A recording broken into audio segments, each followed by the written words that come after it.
بسم اللہ الرحمن الرحیم. خاتون حضرات، اختر عباس کا سلام پہنچے.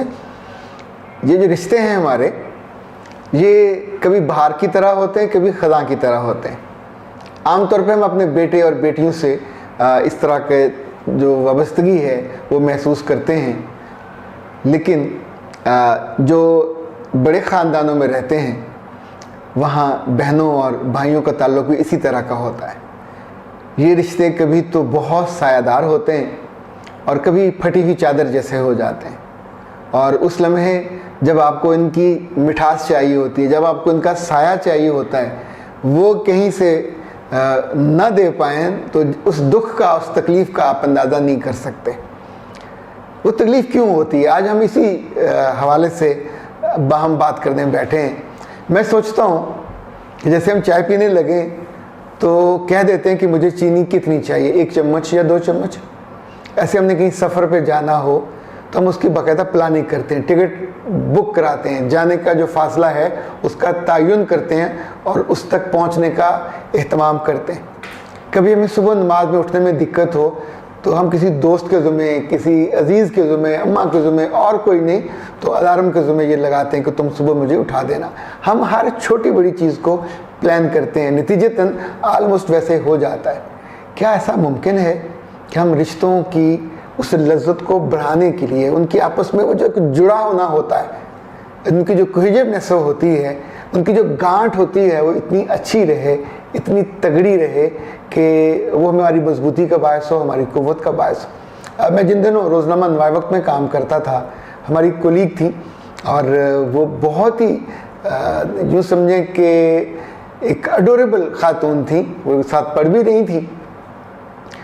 اس کا ہمارے ساتھ کئی سال کا تعلق رہا، 7-8 سال کا، پر کبھی کوئی ایک شکایت نہیں آئی. وہ اپنے رشتوں کا بہت خیال کرتی تھی. اس کے بارے میں کبھی ہمیں گمان نہیں گزرا کہ اس پہ کوئی غلط نگاہ سے اس کا، یعنی بعض دفعہ کچھ رشتے اتنے اچھے اسٹیبلش ہوتے ہیں کہ ان کا احترام کرنے کو دل چاہتا ہے.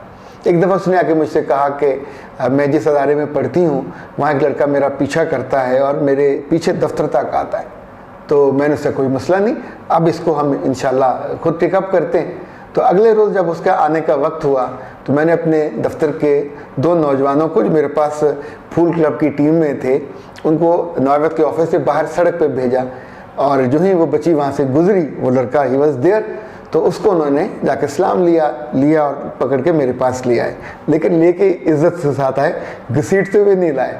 تو صاحب نے اس کو بٹھایا، میں نے پانی وانی پلایا. تو پھر اس سے میں نے کہا کہ بیٹا 2 صورتیں ہیں. اگر تم کسی عزت دار گھر سے ہو اور تمہیں رشتوں کا پاس ہے تو اپنی اماں سے بات کرو یا ابا سے بات کرو، اور اس کے لیے کہ تم سیریس ہو تو رشتہ بھیجو. دوسری صورت میں یہ ہمیں اتنی عزیز ہے کہ اگلی دفعہ اگر تم نے ایسی حرکت کی تو بیچ چوراہے کے تمہارے ساتھ وہ کریں گے جس کا تم نے تصور بھی نہیں کیا ہوتا. اچھا، یہ ہمارا اس بچی سے سگا تعلق نہیں تھا. آپ سگے ہوں تو سوچیں کتنی زیادہ آپ کے ساتھ بائنڈنگ ہوتی ہے. مجھے یاد ہے ہمارے ایک دوست وہ بتاتے تھے کہ ان کے دفتر میں 6 لوگ تھے، یعنی جو ایک ٹیم ایک شعبے میں تھی جو ان کے ساتھ لڑکی کام کرتی تھی. اچھا، ہر لڑکی بری نہیں ہوتی اور ہر لڑکی ہر ایک لیے دستیاب نہیں ہوتی.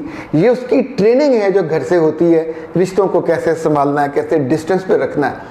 وہ کہتا تھا کہ وہ اتنی اڈوریبل ہے کہ جب اس کی شادی ہوئی اور ہم سب لوگ اس شادی میں گئے اور دلہا کو اور دلہن کو سلامی دینے لگے تو پاس بیٹھ کے ان میں سے ایک نے اسے کہا کہ دلہے میاں، ہم اس کے 6 بھائی ہیں اور ہم نے ہمیشہ اس کی عزت کی ہے، اس رشتے کی قدر کی ہے.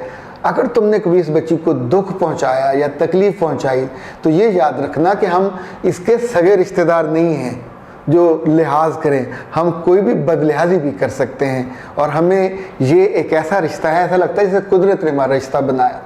اب سوچئے، ایک ایسا رشتہ جس میں خون کا کوئی تعلق نہیں ہے، ایسا رشتہ جس کے ساتھ خاندان کا تعلق نہیں ہے، وہ اتنا محترم ہوتا ہے. تو جب کوئی خاندانی رشتہ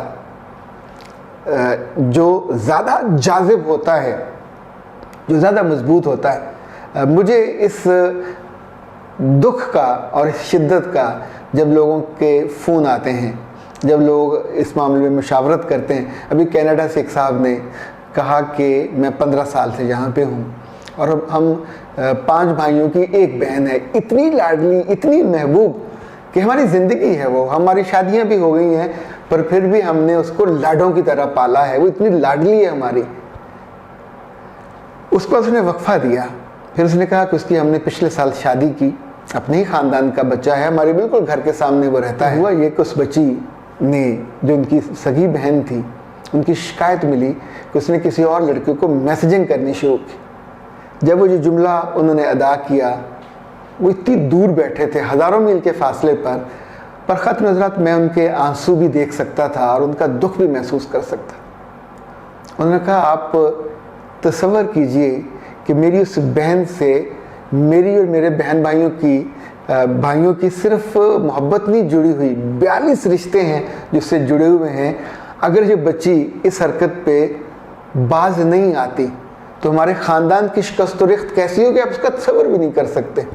پھر اس نے مجھ سے پوچھا کہ سر کبھی ایسا ہو سکے گا کہ میں اس بہن سے اسی طرح محبت کر سکوں جیسے پہلے کر سکتا تھا. اس رشتے سے جو مجھے اب تکلیف پہنچی ہے، انہوں نے اس کو انویسٹیگیٹ بھی کرایا تو پتہ چلا کہ بالکل ایسا معاملہ ہے. پھر انہوں نے اپنی بہن سے بات کی، اس کو سمجھایا. ظاہر بڑے سمجھا ہی پاتے ہیں، اور اس کو بتایا، اس نے وعدہ بھی کیا. لیکن اس وعدے کے باوجود وہ جو پھٹی چادر جیسا رشتہ ہو جاتا ہے، اس بچی کے دل میں ان رشتوں کا پاس اور لحاظ اس طرح کا نہ تھا. میں آپ سے اپنے دل کی بات کرنا چاہتا ہوں کہ کیا ہم جب بچیاں بڑی ہو رہی ہوتی ہیں، وہ اپنی بچیاں ہوں یا بہنیں ہوں، ہم ان سے کیوں نہیں کھل کے بات کر سکتے کہ دیکھیں جیسے شرم ہوتی ہے، جیسے لحاظ ہوتا ہے، اسی طور پہ آپ کی لمٹس ہوتی ہیں رشتے کو چلانے والی، رشتے کو احتیاط کرنے والی.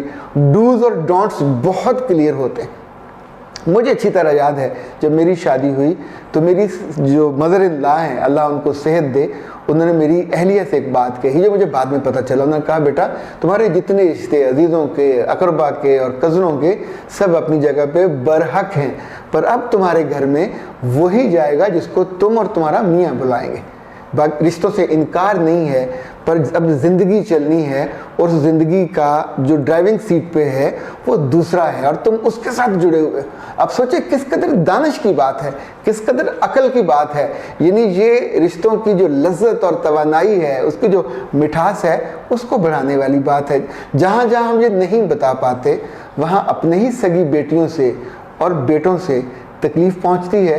اس وقت ہمیں پھر کندھا چاہیے ہوتا، وہاں اس کے سر رکھ کے ہم کبھی رو پڑتے ہیں اور کبھی سسکتے ہیں، پر ہمارے پاس حل نہیں ہوتا. ہم اس بچی کے یا بچے کے دل کو کیسے دھو دیں. اس دل میں وہ جو آیا ہوا یوں سمجھیں کہ ڈسٹ ہوتی ہے، وہ جو کیفیت ہوتی ہے، شاید وہ بھی جانتی ہو یا جانتا ہو کہ وہ مستقل نہیں ہوتی. وہ ایک عارضی غبار ہوتا ہے، پر وہ اتنا ظالم ہوتا ہے کہ کاٹ کے رکھ دیتا ہے. اور یہ جو کٹنا ہے یہ کبھی زندگی کو سکھ نہیں دیتا. میں اور آپ ہم دونوں مل کے آرزو بھی کرتے ہیں، دعا بھی کرتے ہیں اور کوشش بھی کرتے ہیں کہ جہاں جہاں ہم اور آپ ہوں، ہم اپنے رشتوں کو سنبھال سکیں. جیسے پانی گر چھوٹی سی دیوار لگاتے ہیں کہ وہ پھیل کے ضائع نہ ہو جائے، اس کو وہ کر سکیں. جیسے آگ کو بہت زیادہ بھڑکنے نہیں دیتے، جیسے کپڑے کی کٹائی کرتے ہیں، جیسے پھولوں کی کٹائی کرتے ہیں، اپنا سمجھ کے کر رہے ہوتے ہیں. میرا رب ہمیں اور آپ کو زندگی کی خوشیوں میں اور آگے لے کے جائے، ان کو بڑھائے اور اس طرح کے ہر دکھ سے بچائے. سلامت رہیے. اختر عباس کو اجازت دیجیے. السلام علیکم ورحمۃ اللہ.